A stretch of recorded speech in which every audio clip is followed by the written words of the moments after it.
Assalamualaikum warahmatullahi wabarakatuh. Alhamdulillah, Allahumma sholli ala Sayyidina Muhammad. Ada cerita kisah berjudul Handuk Basah di Tempat Tidur. Cerita ini saya dapatkan dari sharing WhatsApp. Intinya seperti ini. Seorang suami selalu meletakkan handuk basah di atas kasur tempat tidur. Dan kemudian si istri selalu melihat ini, berusaha untuk merubah kebiasaan suami. Bagaimana kemudian suami tidak lagi meletakkan handuk basah di atas tempat tidur. Hal yang dilakukan oleh istri adalah berusaha mengingatkan suaminya hari demi hari, bulan demi bulan, tahun demi tahun. Dan ternyata suaminya tidak juga melakukan perubahan signifikan. Hingga akhirnya sang istri kemudian jengkel, dan kemudian juga beberapa kali mungkin terlibat cekcok.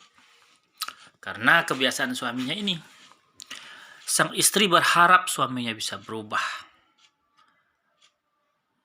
agar bisa disiplin. Setelah mandi, handuknya diletakkan di jemuran. Sahabat semuanya, perkara ini sepele sebenarnya.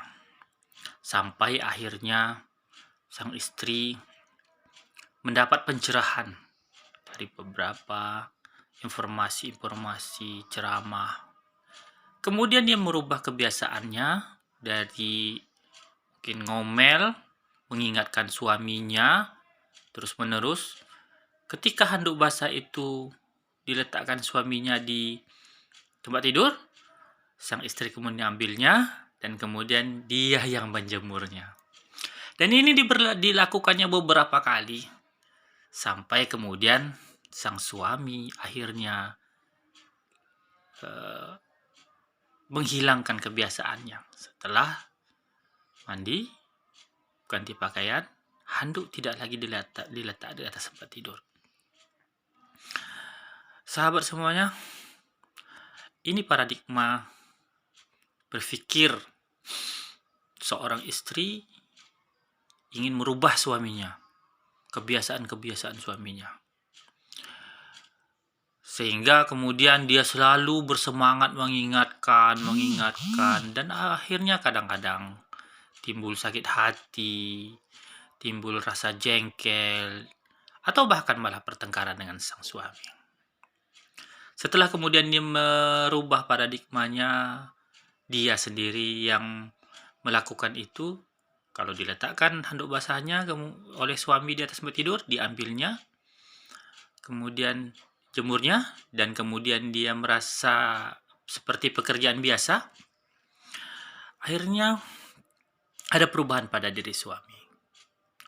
Jadi yang berbahagia, cerita ini memberikan pelajaran. Sebenarnya terlalu sulit kalau kita berharap kepada manusia untuk melakukan perubahan sesuai dengan keinginan kita.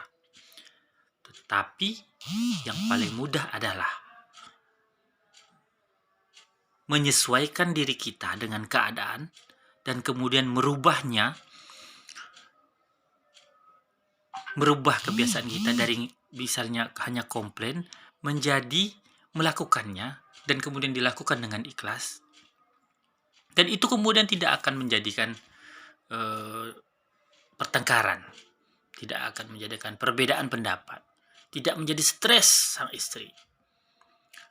Kisah ini juga bisa diaplikasikan dalam interaksi lain. Jangan terlalu suka berharap orang lain berubah sesuai dengan keinginan kita. Tetapi sesuaikanlah keinginan kita dengan kemampuan orang lain.